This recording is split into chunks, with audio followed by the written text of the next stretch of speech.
Bismillahirrahmanirrahim. Assalamualaikum warahmatullahi wabarakatuh.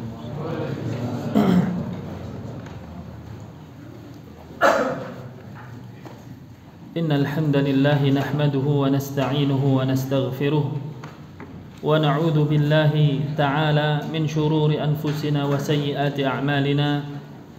Man yahdihillahu fala mudilla lahu wa man yudlil fala hadiya lahu.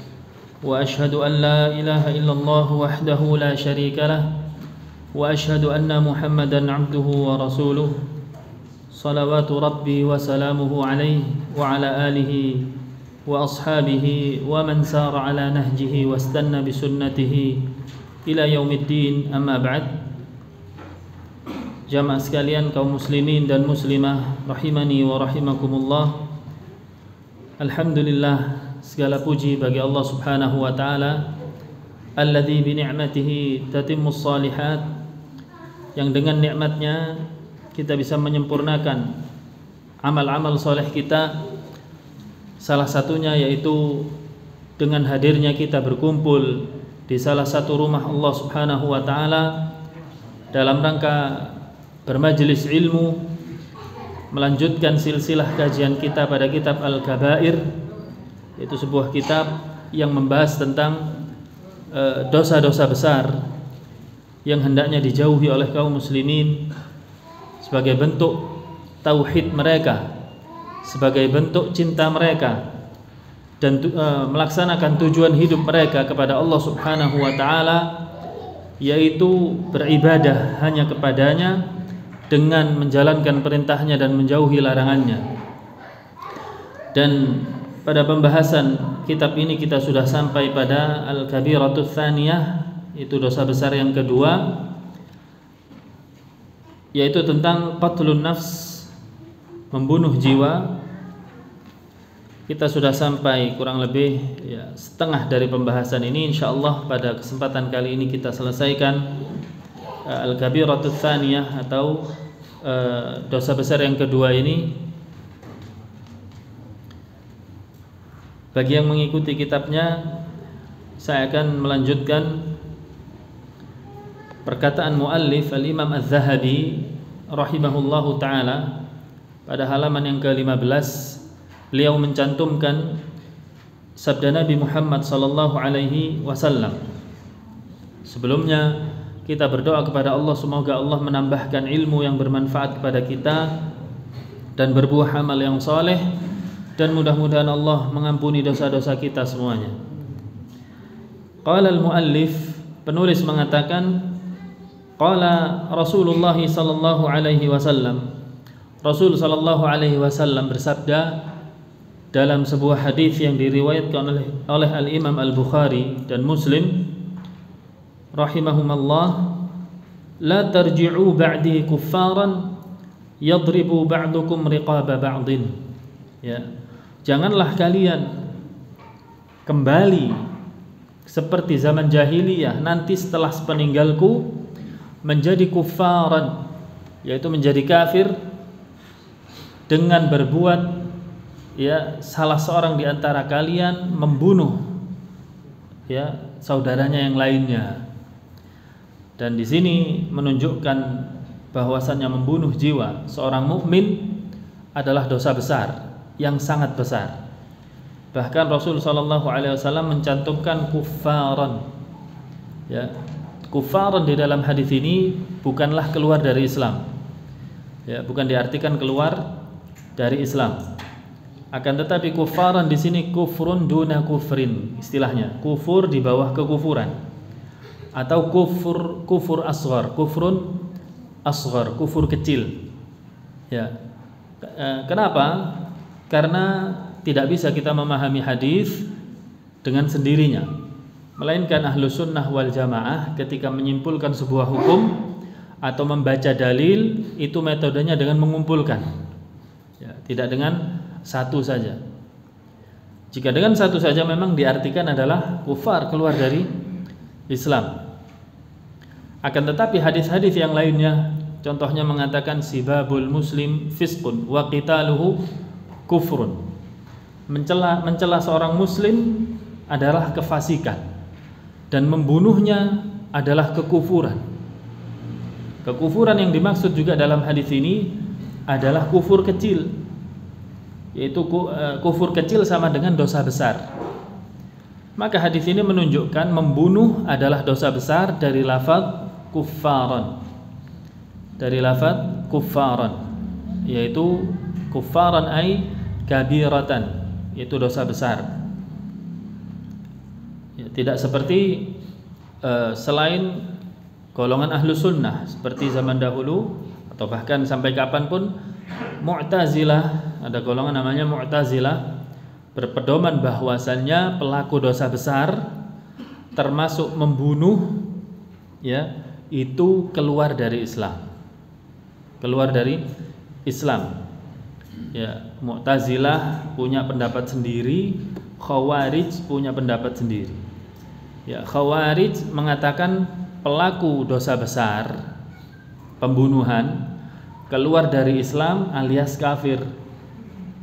Sedangkan Mu'tazilah mempunyai prinsip pelaku dosa besar, termasuk salah satunya membunuh, keluar dari Islam tapi tidak kafir. Istilahnya adalah di satu tempat di antara dua tempat. Manzilatun bainal manzilatain. Ya. Manzilatun yang dimaksud satu tempat adalah Islam, bainal manzilatain, satu di antara dua tempat, di antara Islam dan kafir. Itu hukum dunianya menurut Mu'tazilah. Khawarij tegas keluar dari Islam. Ya. Akan tetapi hukum akhiratnya mereka kompak, sama-sama mengatakan kekal di neraka selama-lamanya. Mana dalilnya? Mereka pakai dalil, ya, fajazaohu jahannam khalidan fiha, seperti di dalam surat An-Nisa yang disebutkan pertama kali oleh penulis. Di situ Allah mengatakan barang siapa yang membunuh mukmin secara sengaja, fajazaohu jahannamu khalidan fiha. Barang siapa yang membunuh seorang mukmin secara sengaja, maka balasannya adalah neraka khalidan fiha, kekal di dalamnya. Kata Mu'tazilah, ini buktinya. Ya, pernah terjadi kisah ada tokoh Mu'tazilah kurang lebih di era Imam Asy-Syafi'i, ya, abad kedua Hijriah, bernama Bishr bin Ghiyath al-Marisi. Bermajelis, ya, dia menyampaikan ilmu dalam majelisnya, mengatakan bahwasanya pelaku atau pembunuh, ya, itu tempatnya di neraka. Jika tempatnya di neraka berarti kafir dia di dunia. Kemudian dikomentari oleh salah seorang jamaahnya, bahkan yang usianya disebutkan paling muda di antara para jamaah, paling muda, yang bernama Anas. Ya, jamaah banyak waktu itu, yang paling muda ini Anas mengatakan, lalu bagaimana? Ya, tadi dia membawakan Bishr bin Ghiyath, sang guru mengatakan surat An-Nisa ayat yang ke-93 dalilnya. Kemudian Anas mengatakan, lalu bagaimana dengan firman Allah Subhanahu wa taala, innallaha la yaghfiru an yushraka bihi wa yaghfiru ma duna dzalika liman yasha. Bagaimana dengan ayat yang mengatakan sesungguhnya Allah tidak mengampuni dosa syirik tetapi mengampuni dosa selain syirik? Fabuhita, maka terdiamlah dan bingunglah Bishr bin Ghiyath tadi, ya, seorang tokoh ahlul bid'ah dari golongan Mu'tazilah. Ya, ini membuktikan bahwasanya bedanya ahlus sunnah dengan ahlul bid'ah seperti itu. Ahlus sunnah ketika menyimpulkan hukum, ya, memahami dalil itu secara komprehensif, semuanya dikumpulkan, ya, sehingga tidak berbenturan antara satu dengan yang lainnya. Sementara ahlul bid'ah tidak. Nakfuru bi ba'din wa nu'minu bi ba'din. Kami kufuri sebagian, kami imani sebagian. Yang menurut akal kami masuk, kami imani. Yang menurut hawa nafsu kami pas, ya, kami lakukan. Adapun yang tidak, maka kami tinggalkan. Ini adalah bedanya metode ahlus sunnah dengan ahlul bid'ah.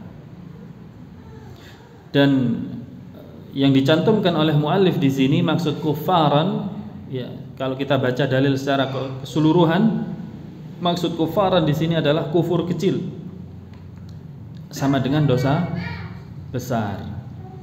Berikutnya beliau mengatakan waqala Bashir bin Muhajir an Ibni Buraidah an abihi, dari Bashir bin Muhajir dari Ibn Buraidah dari ayahnya, anna Nabiy sallallahu alaihi wasallam qala, bahasanya Nabi sallallahu alaihi wasallam bersabda, laqatlu mu'minin a'zamu 'indallahi min zawalid dunya. Ya. Membunuh seorang mukmin besar konsekuensinya di hadapan Allah Subhanahu wa taala. Bahkan lebih besar daripada zawalud dunya, lenyapnya dunia seluruhnya. Membunuh seorang mukmin bandingannya adalah lebih besar daripada lenyapnya dunia seluruhnya. Ya. Ini adalah menunjukkan kedudukan seorang mukmin di sisi Allah Subhanahu wa taala sangat besar. Ya, kalau tidak salah di pekan lalu saya sebutkan, berikan nasihat, maka hormatilah saudara kita yang mukmin. Niscaya antum akan dilindungi oleh Allah Subhanahu wa taala. Ya. Dan jangan sampai kita mudah mencela atau mudah wal iyadu billah menumpahkan darahnya, apalagi ini mengundang kemurkaan Allah Subhanahu wa taala. Di sini Rasul menyebutkan tumpahnya darah seorang mukmin seorang saja lebih dahsyat daripada lenyapnya dunia. Berikutnya waqala alaihi salatu wassalam, Nabi sallallahu alaihi wasallam bersabda, la yazalul mar'u fi fushatin min dinihi ma lam yusib daman haraman. Senantiasa seseorang berada di atas keleluasaan dalam agamanya, ya, selama dia tidak menimpakan sesuatu atau menumpahkan darah yang haram, menumpahkan darah yang haram. Maka di sini disebutkan oleh para ulama, salah satunya Syekh Utsaimin, ya, antum bisa lihat yang bawa kitabnya di halaman 17. Beliau mengatakan, qala al-muallif rahimahullahu ta'ala fima naqalahu an Abdullah bin Umar radhiyallahu anhuma anna Rasulullah sallallahu alaihi wasallam qala, sebagaimana hadis dari Ibnu Umar, Rasulullah sallallahu alaihi wasallam bersabda, la yazalul mu'minu fi fushatin min dinihi ma lam yusib daman haraman. Senantiasa seorang mukmin berada di atas keleluasaan agamanya selama dia tidak menumpahkan darah yang haram. Beliau menyebutkan ai fi sa'atin min dinihi, maksudnya adalah keleluasaan di dalam agamanya, yakni ma lam yaqtul mu'minan aw dhimmiyan aw mu'ahadan aw musta'manan. Beliau menyebutkan yang dimaksud darah yang haram itu ada 4. Mukmin, yang 3 kafir semua, yang 1 mukmin, yang 3 yaitu kafir dhimmi, kafir mu'ahad, dan kafir musta'man. Adapun kafir harbi maka halal darahnya. Sebelum kita bahas ini, tadi disebutkan keleluasaan agamanya. Apa maksudnya? Nah, di sini para ulama mengatakan bahwasannya seorang manusia punya naluri terhadap manusia yang lainnya. Ya, dan apabila dia khianati naluri tersebut, maka nalurinya akan rusak. Dan ketika nalurinya rusak, dia akan merasa sempit hidupnya sehingga tidak nyaman dia di dalam beragama. Dan tidak menutup kemungkinan dalam kesempitan itu sehingga dia berpikir untuk keluar dari agama Islam. Ya, keluar dari agama Islam. Ini adalah konsekuensi besar akibat seseorang yang menumpahkan darah kaum muslimin. Kemudian hadis ini juga menyebutkan bahwasanya sebenarnya asal hukum darahnya orang kafir ya haram. Asalnya darahnya orang kafir haram kecuali kafir harbi. Ya. Ketika Allah Subhanahu wa taala mengatakan perangilah mereka semuanya. Yang dimaksud tidak termasuk 3 orang ini atau 3 golongan ini. Yang dimaksud oleh Allah Subhanahu wa taala, perangilah orang kafir semuanya, tidak termasuk 3 golongan ini. Yaitu pertama kafir zimmi, yaitu kafir yang berada di bawah kekuasaan kaum muslimin, kemudian mereka membayar jizyah. Mereka membayar upeti ya kepada pemerintah kaum muslimin, sehingga mendapatkan perlindungan. Yang demikian haram hukumnya ditumpahkan darahnya. Ya. Yang kedua, muahad, yang memiliki perjanjian perlindungan dari pemerintah kaum muslimin, seperti yang ada di sekitar kita. Ya, ada yang seperti yang di sekitar kita. Pemerintah kita mengatakan untuk melindungi agama lain selain Islam, ditetapkan beberapa agama. Ini namanya muahad, ya, berada di bawah perjanjian pemerintah kaum muslimin, maka tidak boleh ditumpahkan darahnya, haram hukumnya. Yang ketiga adalah musta'man. Musta'man adalah kafir yang mendapatkan perlindungan dari pemerintah kaum muslimin ketika terjadi peperangan. Ada kaum muslimin dan orang kafir berperang, kemudian gencatan senjata, ingin melakukan diplomasi, kemudian kafir mengutus salah seorang pasukannya kepada daerah kaum muslimin dengan syarat dilindungi. Sudah mendapatkan perlindungan, dia masuk, haram hukumnya untuk dibunuh, diganggu. Tidak semua kafir halal darahnya. Tidak semua kafir harus dibunuh. Mereka juga hamba Allah Subhanahu wa taala. Hamba Allah atau bukan? Hamba Allah, makhluk Allah Subhanahu wa taala.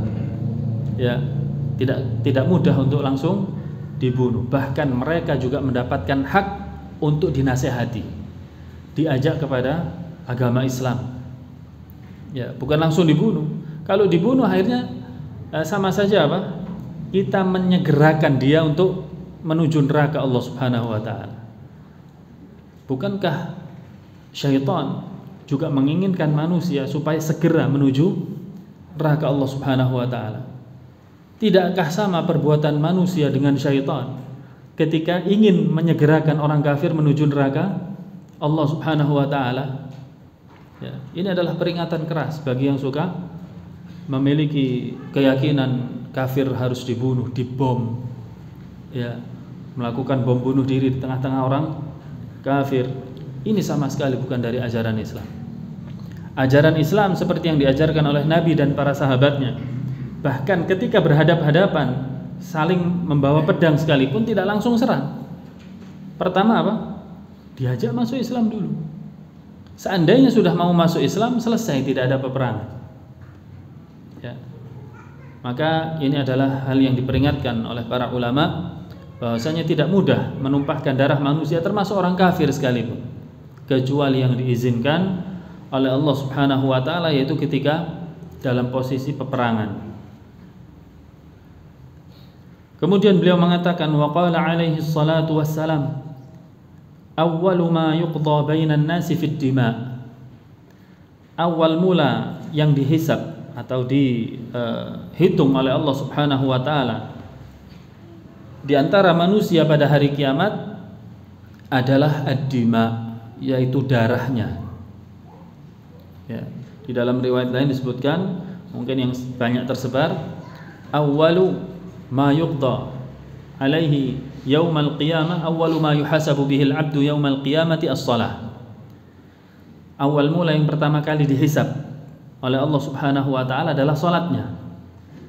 Di sini juga disebutkan awwalu ma yuqda bainan nasi fid dima. Awal mula yang dihisab oleh Allah adalah darahnya. Seakan-akan berbenturan dua riwayat ini.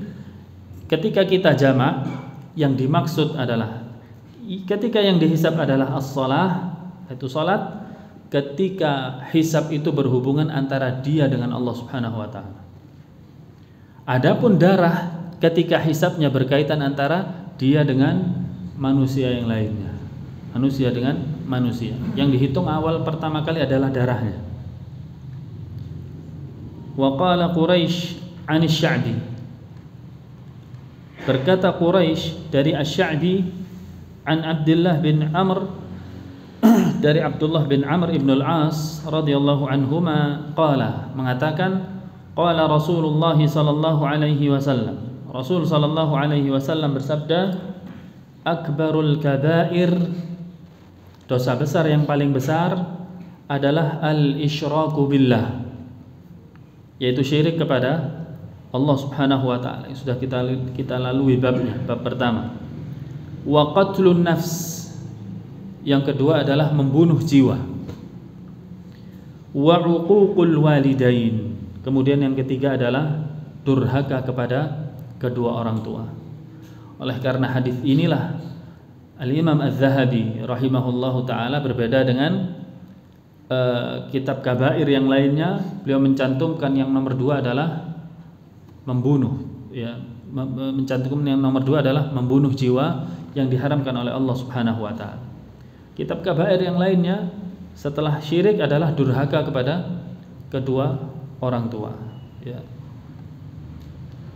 Kemudian wa an Humaid bin Hilal, dari Humaid bin Hilal, nabba'ana Bishr bin Asim, menceritakan kepada kami Bishr bin Asim, nabba'ana Uqbah bin Malik, menceritakan kepada kami Uqbah bin Malik, anin Nabi sallallahu alaihi wasallam, dari Nabi sallallahu alaihi wasallam beliau mengatakan, innallaha aba ala man qatala mu'minan, sesungguhnya Allah Subhanahu wa taala enggan, maksudnya enggan di sini enggan memberikan taubat kepada orang yang membunuh mukmin secara sengaja. Qalaha thalathan, Nabi mengulang perkataan ini 3 kali. Riwayat yang menyebutkan Nabi mengulang perkataannya menunjukkan perkara ini adalah perkara yang besar. Perkara yang besar. Hadis ini panjang. Ini adalah kisah pada waktu itu terjadi peperangan di antara kaum muslimin dengan orang kafir. Kemudian ada salah seorang kafir yang melarikan diri, ya, kemudian dikejar oleh kaum muslimin. Kemudian ketika kaum muslimin menghunuskan pedang di hadapan orang ini mengatakan asyhadu an la ilaha illallah wa asyhadu anna muhammadar rasulullah. Kemudian dihabisi oleh kaum muslimin tadi. Ini bukan kisahnya Usama, beda lagi. Dihabisi oleh kaum muslimin yang tadi. Setelah itu orang ini bercerita kepada Rasul sallallahu alaihi wasallam, saya telah begini dan begitu. Kemudian Rasul SAW pergi, tidak menjawab, diabaikan orang. Kemudian beliau berkhutbah, menyindir orang ini, berkhutbah, ya, bahwasanya orang yang membunuh mukmin secara sengaja Allah enggan memberinya taubat. Kemudian orang ini merasa tidak bersalah. Ketika Nabi turun dari mimbarnya mendekat kepada Nabi, mengatakan, ya Rasulullah, dia mengucapkan syahadat karena takut dengan pedang saya. Ditinggal lagi orang ini oleh Rasulullah. Kemudian Rasulullah berkhutbah lagi dan mengatakan yang sama.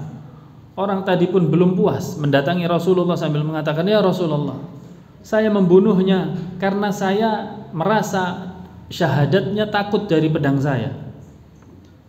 Ditinggal lagi oleh Rasulullah SAW. Sampai ketiga kalinya Rasul mengatakan demikian, sesungguhnya Allah enggan menerima taubat orang-orang yang membunuh orang mukmin secara sengaja. Jelas mukmin dari mana? Dia mengucapkan 2 kalimat syahadat. Walaupun sebenarnya orang tadi benar, ya, mungkin saja benar, tetapi Rasul SAW tetap menyalahkan dia.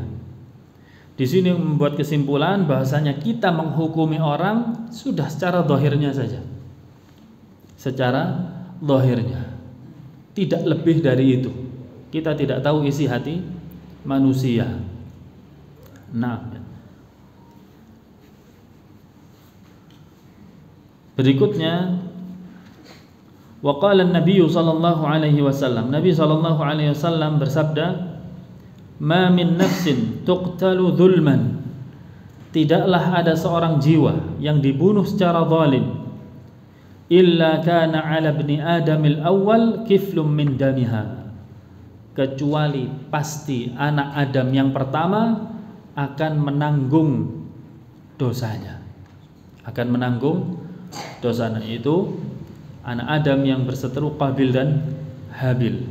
Ya, Qabil membunuh Habil. Maka Qabil ini setiap ada pembunuhan di muka bumi ini dia mendapatkan dosanya.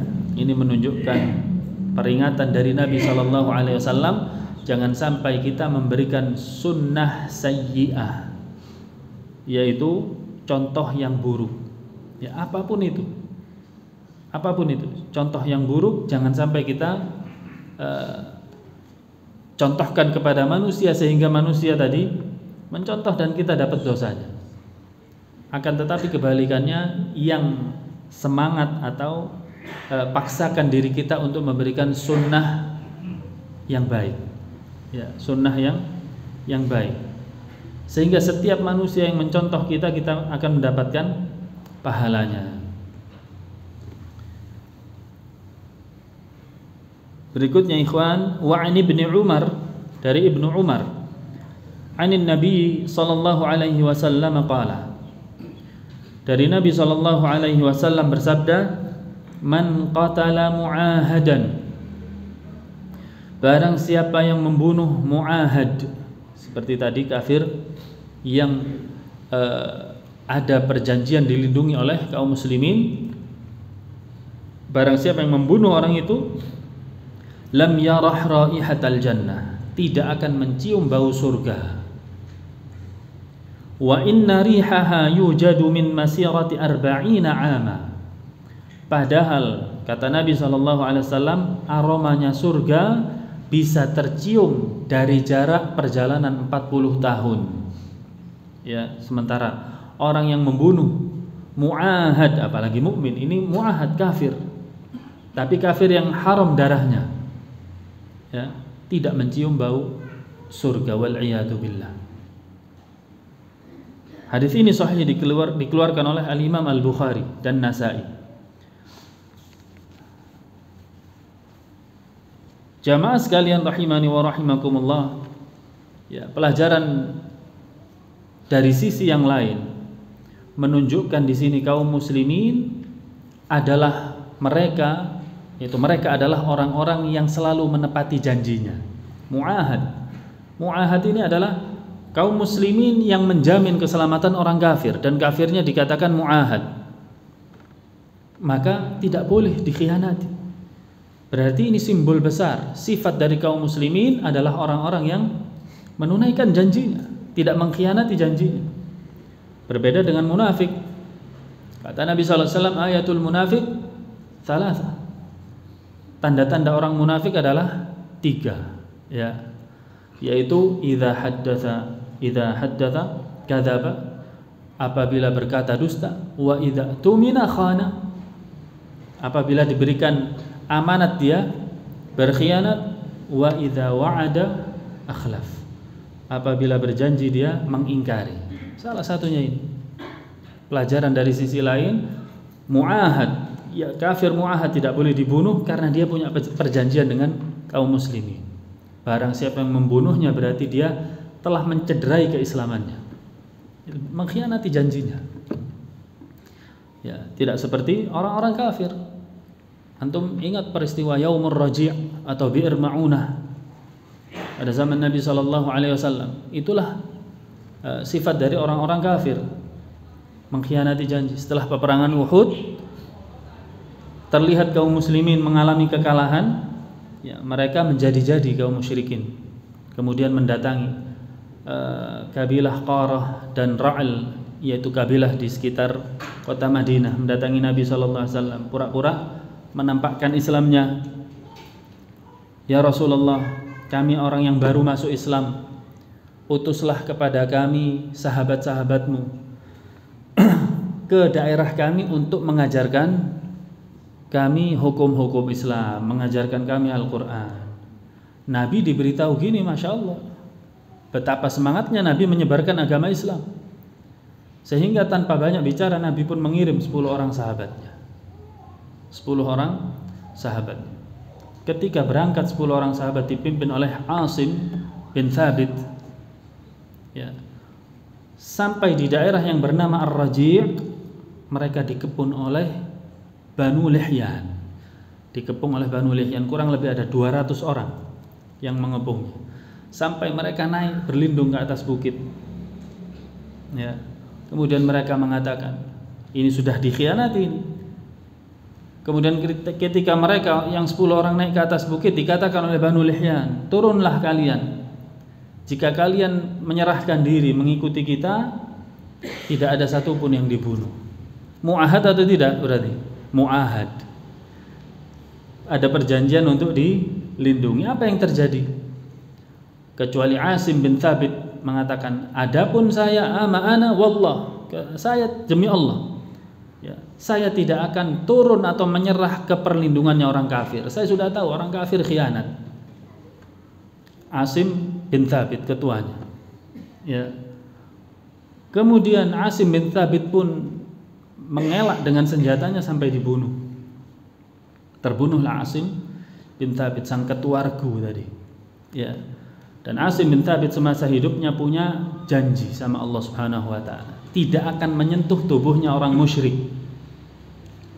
Sehingga dia ketika hendak menyerang mereka, ya Allah, Asim bin Thabit berdoa, ya Allah, lindungilah jasadku, jangan tersentuh mereka sebagaimana masa hidup kau tidak pernah menyentuh mereka. Dan ketika jasadnya sudah tergeletak wafat Asim bin Thabit, ada seorang wanita yang membayar kaum lelaki untuk mengambil kepalanya Asim. Ambil kepalanya. Karena 2 anaknya pernah dibunuh oleh Asim di perang Uhud. Ya. Ambil kepalanya. Kalian akan aku berikan khomer yang banyak, kata wanita tadi. Kemudian berjalanlah para lelaki ingin mengambil jasadnya Asim bin Thabit. Apa yang terjadi? Allah Subhanahu wa taala mengirimkan lebah dan tawon, ya, mengerumuni jasadnya Asim bin Thabit, sehingga mereka pun tidak bisa menyentuh jasadnya. Allah Subhanahu wa taala mengijabah doanya. Semasa hidupnya tidak pernah menyentuh orang musyrik, maka pada wafatnya jasadnya dilindungi oleh Allah, orang musyrik tidak bisa menyentuhnya. Ya. Kemudian tersisa 9 orang. Ya. Dibantai yang 6 oleh Banu Lihyan. Inilah sunnah orang kafir. Tidak boleh ditiru oleh kaum muslimin.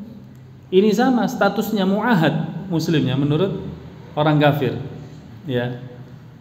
Mendapat perlindungan perdamaian, perlindungan keamanan.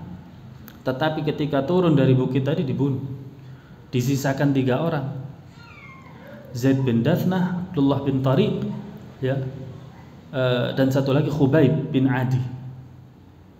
3 orang ini dibawa, dan Abdullah bin Tariq mengelak ketika diikat, diikat. Hadza awwalul ghadar, kata dia. Nah, ini buktinya kita sudah turun menyerahkan diri. Ini awal dari pengkhianatan ini, dibelenggu. Sehingga dia melawan dan dibunuhlah Abdullah bin Tariq. Tersisa 2, Khubayb bin Adi dan Zaid bin Dathnah. Apa yang terjadi? Khubayb bin Adi dan Zaid bin Dathnah dijual. Ya, dijual sebagai budak. Khubayb bin Adi dibeli oleh Banul Harith. Karena Banul Harith tahu ini Khubayb bin Adi yang bunuh tokohnya di perang Badar. Sedangkan Zaid bin Dathnah dibeli oleh Sofwan bin Muawiyah. Karena Sofwan bin Muawiyah tahu ini Zaid bin Dathnah yang bunuh bapaknya Umayyah bin Khalaf, walaupun akhirnya ditebas oleh Bilal bin Rabah. Ya, dibeli. Mereka semua dibeli untuk dibunuh. Ini adalah pengkhianatan orang kafir, ya. Sedikit cerita tentang tarikh supaya kita mengetahui bagaimana sifat mereka, bedanya hati kita dengan hatinya mereka. Ya, walaupun wajahnya senyum, kaum muslimin wajahnya ada kan kaum muslimin yang susah senyum, tuh ada. Ya, ada. Tapi jauh lebih baik dia daripada orang kafir yang wajahnya suka senyum. Karena yang menjadi sumber orang itu baik atau tidak adalah hati. Ya. Dan orang musyrik, orang kafir, kata Allah Subhanahu wa taala, najasun. Najis, bukan najis jasadnya. Bukan kalau kita habis salaman sama orang musyrik kita harus cuci 7 kali, kemudian enggak. Maksudnya najis di sini adalah najis ma'nawi. Akidahnya najis. Hatinya kotor, walaupun wajahnya tampan, suka senyum, banyak fulusnya, ya, tapi ini tidak menjamin kebaikan. Karena hatinya adalah najis. Allah Subhanahu wa taala yang menyebutkan. Berbeda dengan kaum muslimin, apapun keburukannya tetap namanya iman ada di dalam hatinya, itu adalah awal mula kebaikan. Antum lihat kaum mukminin kalau sudah dinasihati, didudukkan, dia patuh, mengakui kesalahannya. Ya. Kemudian dilanjutkan di sini.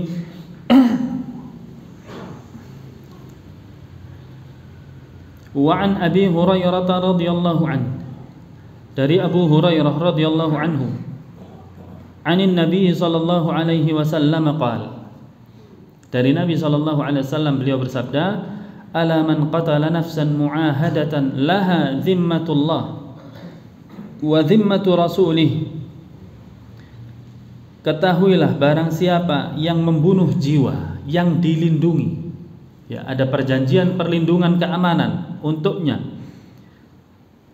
orang tersebut mendapatkan perlindungan dari Allah dan perlindungan dari Rasulnya, kemudian dibunuh, faqad akhfara zimmatallah, maka orang tadi sudah melanggar perlindungan Allah Subhanahu wa taala, merusak perjanjian Allah Subhanahu wa taala. Wala yarah raihatal jannah, dan dia tidak akan mencium bau surga. Wa inna rihaha la yujadu min masirati 40 kharifan, dan sesungguhnya aroma surga bisa tercium dari jarak 40 kharif. Kharif adalah aman, kharif adalah tahun, dari jarak 40 tahun. Sama dengan hadis sebelumnya. Kemudian berikutnya anin Nabi sallallahu alaihi wasallam, dari Abu Hurairah dari Nabi sallallahu alaihi wasallam mengatakan, "Man a'ana ala qatli mu'minin bi syatri kalimatin laqiyallahu maktubun baina 'ainaihi ayisun min rahmatillah." Barang siapa yang menolong saudaranya di dalam membunuh seorang jiwa atau seorang mukmin, bisyatri kalimah, walaupun hanya dengan sedikit ucapan menolongnya, ayo sudah bunuh, gitu saja, ya, laqiyallahu maktub baina 'ainaihi ayisun min rahmatillah. Di hadapan Allah Subhanahu wa taala dia akan bertemu dalam keadaan di antara matanya tertulis ayisun min rahmatillah, putus asa dari rahmat Allah Subhanahu wa taala. Tetapi hadis ini dhaif. Akan tetapi hadis ini dhaif. Disebutkan rawahul Imam Ahmad, kata penulis rawahul Imam Ahmad, diriwayatkan oleh Imam Ahmad dan Ibnu Majah. Wa fi isnadihi maqalun. Akan tetapi dalam sanadnya ada perbincangan dari para ulama. Ya, ternyata hadis ini disahihkan oleh banyak ulama, di antaranya Al-Muhaddits Al-Albani rahimahullahu taala. Ya, akan tetapi walaupun dhaif, dicantumkan oleh penulis di dalam rangka menunjukkan beratnya, ya, pembunuhan di sisi Allah Subhanahu wa taala. Walaupun dhaif secara sanadnya, tapi maknanya benar, yaitu dosa besar membunuh saudaranya dan menolong saudaranya untuk membunuh. Hadis ini adalah larangan menolong saudaranya untuk membunuh, walaupun dengan kalimat sedikit. Gitu aja, sama, menunjukkan keridhaannya untuk dibunuh, sikat gitu ya, sama, ya. Dan hadis ini sesuai dengan firman Allah Subhanahu wa taala, wa ta'awanu 'alal birri wat taqwa wa la ta'awanu 'alal itsmi wal 'udwan. Tolong menolonglah di dalam kebaikan dan ketakwaan, janganlah tolong menolong di dalam keburukan dan perbuatan dosa, permusuhan dan perbuatan dosa. Berkata Al-Imam Ibn Abil Iz Al-Hanafi, Iz bin Abdissalam rahimahullah, di dalam kitabnya Al-Qawaid mengomentari hadis ini, idza aradta ma'rifatal farqi bainas saghirah wal kabirah. Beliau mengatakan, apabila engkau ingin mengetahui perbedaan antara dosa kecil dan dosa besar, fa'arid mafsadatadz dzam, coba timbanglah konsekuensi kerusakan dari dosa tersebut, ala mafasadil kabair al-mansus alaiha, ditimbang dengan kerusakan dosa besar atau kerusakan yang diakibatkan dari dosa besar. Kalau kalian ingin tahu ya dosa itu kecil atau besar, timbang dengan dosa besar itu sendiri. Kalau dosa besar seperti membunuh, sudah jelas kerusakannya besar ya, menghilangkan nyawa. Kemudian bagaimana kalau menolong di dalam pembunuhan atau ngompor-ngompori, atau orang mau membunuh tanya di mana jual samurai, atau di mana jual pistol, sementara dia tahu ini mau bunuh orang. Apa hukumnya ketika seseorang membantu orang ini? Al-Iz bin Abdissalam mengatakan, jika kalian ingin timbang, coba timbanglah dengan mafsadah dosa besar aslinya. Kemudian beliau mengatakan, fa inna qasat an aqalli mafasadil kabair fahiya minas saghair. Jika konsekuensinya lebih kecil daripada kerusakannya dosa besar, maka dia termasuk dosa kecil. Tapi ya, wa in sawat adna mafasadil kabair aw rabat, akan tetapi jika sama kerusakannya atau bahkan lebih besar, fahiya minal kabair, maka sama itu termasuk dosa besar. Kira-kira menolong pelaku pembunuhan mafsadahnya lebih kecil atau lebih besar? Bahkan orang yang nggak jadi bunuh karena dikompor-kompori jadi pembunuh. Ya, maka inilah yang dimaksud di dalam hadis ini, walaupun sanadnya dhaif tapi maknanya benar. Berikutnya, wa an Muawiyah, dari Muawiyah, sami'tu Rasulullah sallallahu alaihi wasallam yaqul, saya mendengar Rasul sallallahu alaihi wasallam mengatakan, kullu dzambin asallahu an yaghfirahu, setiap dosa berpeluang oleh Allah Subhanahu wa taala diampuni, illa ar-rajul yamutu kafiran, kecuali seseorang yang mati dalam kondisi kafir, tidak diampuni dosanya oleh Allah. Awir rajul yaqtulu mu'minan muta'ammidan, atau seseorang yang membunuh mukmin secara sengaja. Apakah orang membunuh mukmin secara sengaja dosanya tidak diampuni ya oleh Allah Subhanahu wa taala?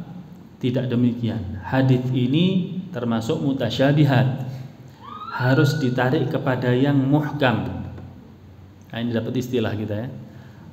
Seluruh dalil baik Al-Quran dan Sunnah ada muhkam dan mutasyabihat.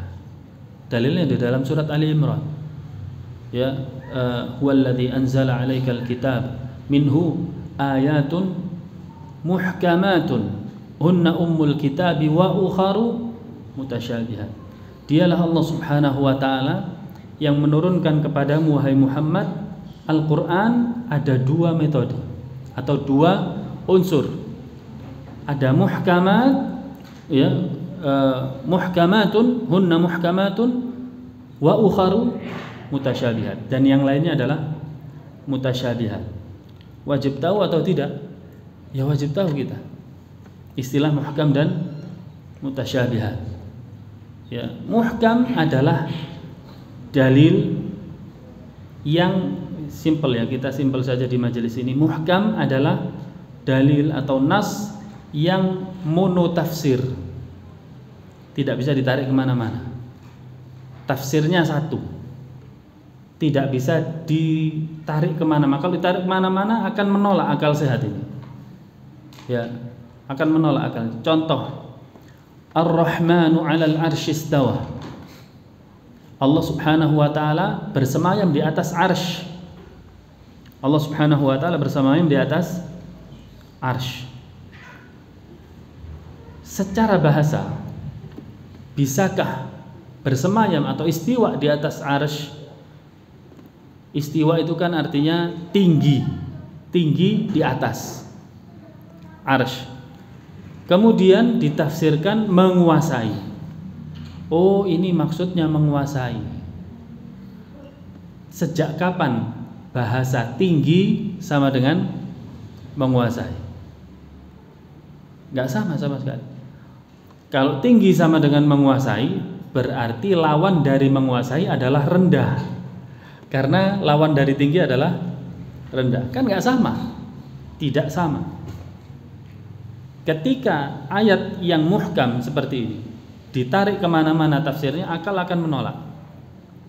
Kita akan kembali kepada penafsiran yang awal, muhkam. Ini ciri-cirinya ayat yang muhkam. Adapun yang mutasyabihat adalah lawannya, yaitu yang multi tafsir. Contohnya di dalam konteks ini Allah Subhanahu wa taala mengatakan huwa ma'akum aynama kuntum. Dialah Allah Subhanahu wa taala bersama kalian dimanapun kalian berada. Loh, tadi ayat yang muhkam mengatakan Allah di atas arsy. Ayat ini mengatakan Allah bersama kalian dimanapun kalian berada. Ya, ayat ini bisa ditarik kemana-mana. Oh, maksudnya ya sudah di mana kita berada, di situ Allah ada. Berarti setiap manusia punya Allah. Berarti nggak satu dong Allah. Ya. Atau ada yang mengatakan, oh tidak membersamai kaum mukminin. Orang kafir nggak ditinggal. Sama aja. Orang mukminin memang satu, kan banyak juga. Ditarik kemana-mana. Akhirnya cara memahami ayat ini harus dikembalikan ke yang muhkam. Cara menafsirkan ayat mutasyabihat adalah dikembalikan ke yang muhkam. Berarti disimpulkan untuk keberadaan Allah, zatnya di atas arsy, sedangkan tadi disebutkan di mana-mana adalah ilmunya. Ilmunya Allah di mana-mana. Allah mengetahui dimanapun kalian berada. Tetap Allahnya di atas arsy. Ya, sama juga yang ini. Kalau disebutkan Allah tidak mengampuni dosa semuanya, Allah tidak mengampuni seluruh dosa berpeluang diampuni oleh Allah kecuali orang yang mati dalam kondisi kafir, jelas ini muhkam ya. Dengan ayat yang lain jelas, innal ladzina kafaru min ahlil kitab wal musyrikina fi nari jahannam. Muhkam. Jelas, ayatnya satu tafsir. Hadis ini kemudian mengatakan atau lelaki yang membunuh mukmin secara sengaja. Loh, katanya yang jelas-jelas masuk neraka musyrik dan kafir, ini membunuh kok masuk? Berarti mutasyabihat. Harus dikembalikan ke yang muhkam. Mana yang muhkam? Surat An-Nisa. Innallaha la yaghfiru ayyushraka bihi wa yaghfiru ma duna dzalika liman yasha. Allah Subhanahu wa taala tidak mengampuni dosa syirik dan mengampuni dosa selain syirik. Lalu apa maksud kafir di sini? Apa maksud tidak diampuni di sini? Maksudnya Rasul sallallahu alaihi wasallam mencantumkan membunuh sandingannya dengan kafir adalah supaya kaum muslimin menjauhi amalan ini. Karena amalan ini supaya terlihat besar disandingkan dengan dosa yang sangat besar. Jelas? Menunjukkan bahwasanya membunuh nggak main-main. Ya, Rasul sandingkan dengan kekafiran. Hakata. Adzan dulu. Kemudian kita selesaikan satu paragraf dikit dari penjelasan Syekh Utsaimin, kemudian kita selesai bab kedua ini.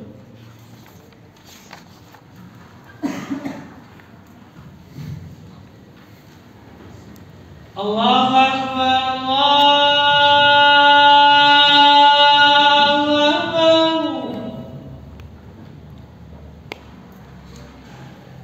Allahu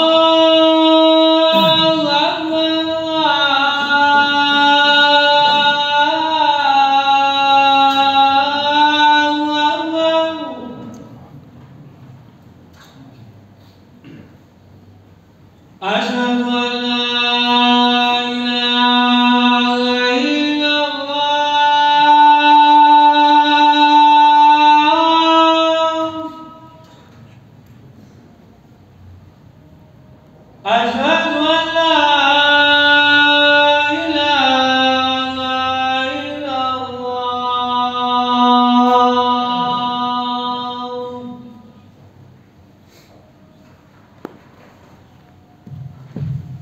أشهد أن محمدا رسول الله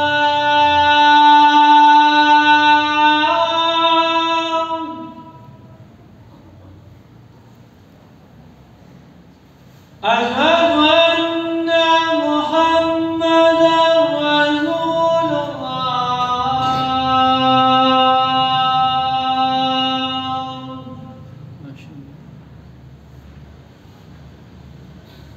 حي على الصلاة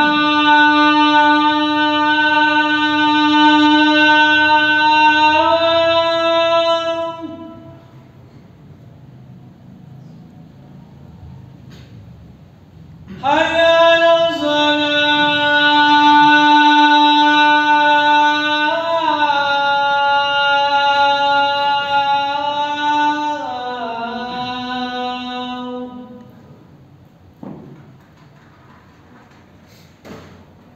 حي على الفلاح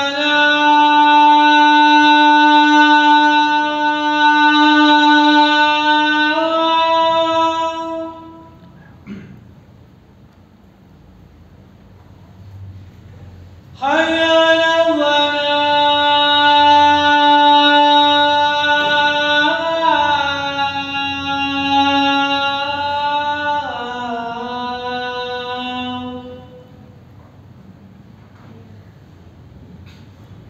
الله أكبر الله أكبر لا إله إلا الله لا إله.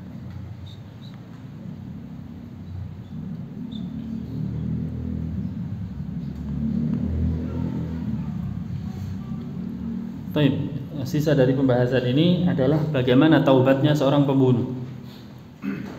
Bisa dilihat di dalam kitab halaman 18. Di situ Syekh Utsaimin mengulas, ya. Beliau mengatakan jumhurul ulama ala anna taubatahu tasihhu li'umumi qaulihi ta'ala. Mayoritas ulama mengatakan bahwasanya taubatnya seorang pembunuh itu sah. Ya, sah sesuai dengan keumuman firman Allah Subhanahu wa taala, walladzina la yad'una ma'allahi ilahan akhar, dan orang-orang yang tidak berbuat syirik, wala yaqtuluna an-nafsa allati harramallahu illa bil haqq, dan orang yang tidak membunuh jiwa yang diharamkan oleh Allah kecuali dengan cara yang benar, wala yaznun, dan yang tidak berzina, wa man yaf'al dzalika yalqa athama, dan barang siapa yang melakukan hal tersebut dia akan mendapatkan siksa yang besar, yudha'af lahul 'adzabu yaumal qiyamati wa yakhlud fihi muhana, dan akan dilipat gandakan azabnya pada hari kiamat dan dia akan kekal di dalam neraka selama-lamanya, muhana, dalam kondisi dihinakan, illa man taba, kecuali yang taubat. Kecuali yang taubat berarti dosa-dosa yang disebutkan tadi diampuni oleh Allah Subhanahu wa taala.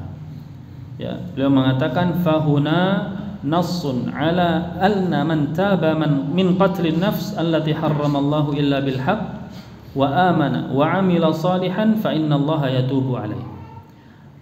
Di sini adalah nas yang jelas bahwasannya orang yang taubat dari membunuh diampuni oleh Allah Subhanahu wa taala dengan syarat taubatnya memenuhi kriteria berikut ini. Yang pertama, kata para ulama, syarat taubat yang diterima adalah, masih ingat?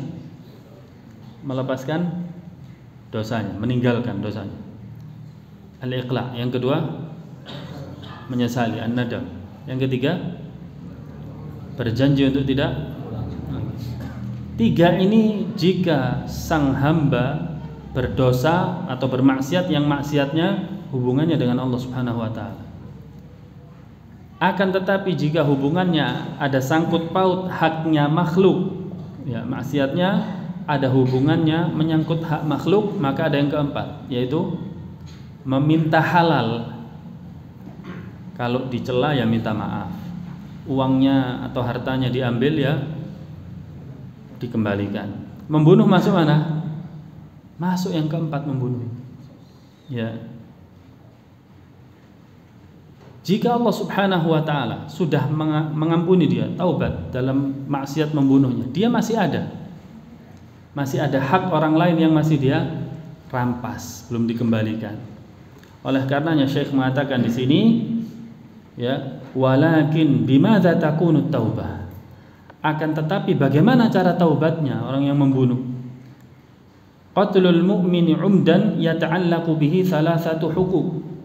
Karena orang yang membunuh mukmin secara sengaja ada 3 hak yang dia rampas. Pertama, jelas haknya Allah Subhanahu wa taala. Pertama ya haknya Allah Subhanahu wa taala, maksiat.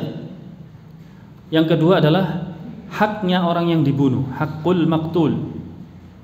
Yang ketiga adalah hakku awliya'il maktul, haknya keluarga pembunuh, keluarga yang dibunuh, keluarga yang dibunuh. Ada 3 hak. Ini karena banyak hak yang dirugikan, membunuh ini menempati dosa setelah dosa syirik dalam kitab ini. Beliau mengatakan amma haqqullah, adapun haknya Allah, fa idza taba minhu taballahu alaihi. Haknya Allah mudah, Allah Maha Pengampun, Tawwabur Rahim. Kita taubat, diberikan taubat oleh Allah Subhanahu wa taala. Yang kedua, amma haqqul maktul, adapun haknya orang yang dibunuh, fal maqtulu haqquhu indahu wa huwa qad qutila al-an. Ya. Haknya yang orang yang dibunuh, bagaimana mau minta halal? Orangnya sudah terbunuh. Orangnya sudah terbunuh. Ya, wala yumkin at-tahallul minhu, tidak mungkin minta halal darinya di dalam dunia. Walakin hal taubatuhu taqdi ay yatahammal Allah. Pertanyaannya, apakah taubatnya sang pembunuh tadi Allah bisa menjaminkan untuk sang orang yang dibunuh tadi? Ya, Allah jaminkan haknya orang yang dibunuh tadi. Beliau menyebutkan di sini, hadza mahallu nazar. Paragraf berikutnya. Ini adalah hal yang perlu diperhatikan. Faminal ulama man qala inna haqqul maqtul la yasqut. Sebagian ulama mengatakan haknya orang yang dibunuh tetap ada, tidak gugur. Li'anna min syurutit taubah raddul madzalim ila ahliha. Karena tadi syarat keempat dari taubat yang berkaitan dengan makhluk, dia harus mengembalikan haknya makhluk tadi.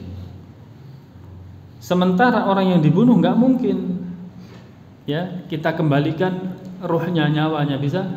Nggak bisa, ya. Li'annahu qutil, karena dia telah terbunuh. Fala budda ayyaqtassa min man qatalahu yaumal qiyamah, maka dia wajib nanti diqisas pada hari kiamat. Ya. Disebutkan di sini adalah orang tersebut yang dibunuh didatangkan, kemudian dia baru diminta halal, dan bayarannya adalah pahala dan dosa, bukan lagi harta. Ya. Kemudian beliau mengatakan di sini,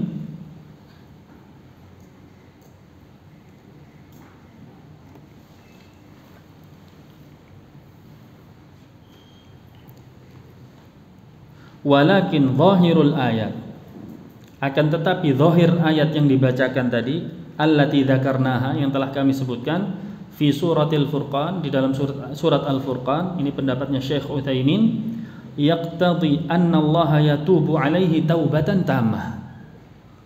Ayat tersebut berkonsekuensi adalah Allah Subhanahu wa taala mengampuni dia secara sempurna, dan haknya orang yang dibunuh dijamin oleh Allah Subhanahu wa taala. Jadi taubat selesai. 0 sudah. Ya. Wa anna Allah jalla wa ala idza alima min 'abdihi sidqut taubah fa innahu yatahammalu anhu haqqu akhihi al-maqtul. Kata Syekh Utsaimin, dan jika Allah Subhanahu wa taala mengetahui kejujuran taubat seorang hambanya, maka hak hamba yang dibunuh tadi dijamin oleh Allah Subhanahu wa taala. Selesai. Tersisa hak yang berapa? Ketiga, hak keluarga yang dibunuh. Beliau mengatakan fahuwa haqqu awliya'il maqtul wa hadza la budda minat takhallusi minhu. Yang ini yang wajib dimintai halal karena masih hidup di dunia. Bagaimana cara minta halalnya? Pertama, laporkan, ya, sang pembunuh melaporkan bahwasanya saya telah membunuh keluarga Anda. Resikonya 3. Qisas, dibunuh juga, dibebaskan, atau membayar diat. Ya, kalau sang keluarga pembunuh minta kamu harus qisas, ya sudah qisas. Harus qisas supaya seluruh hak selesai dia tunaikan. Alhamdulillah jika keluarga pembunuh mengatakan ya sudah nggak apa-apa lah. Yang penting kamu tidak mengulangi perbuatanmu lagi. Ya, ini luar biasa ya. Iman yang besar yang bisa mengatakan seperti ini. Atau yang ketiga adalah bayar diat. Ya, bayar diat. Diat itu ukurannya 100 ekor unta. Dan di dalam membayar diat, wallahu taala alam, yang lebih rajih adalah boleh negosiasi. Silahkan. Yang penting ridho si keluarganya yang dibunuh. Saya cuma mampu 50 ekor ini, gimana? Ya sudahlah, tidak apa-apa. Yang penting kamu bayarkan saja. Ya. Atau bahkan keluarga pembunuh boleh minta, saya mau ngampuni kamu dengan syarat kamu bayar 1000 ekor unta. Berarti di atas diat. Ini juga boleh. Ini juga boleh. Ya. Atau pas 100 ekor unta. Alhamdulillah kita sudah selesaikan bab 2, yaitu membunuh jiwa. Wallahu ta'ala ala wa'alam. Sallallahu ala Muhammad wa ala ali Muhammad. Alhamdulillahi rabbil alamin. Subhanakallahumma bihamdika asyhadu an la ilaha illa anta astaghfiruka wa atubu ilaik. Assalamualaikum warahmatullahi wabarakatuh.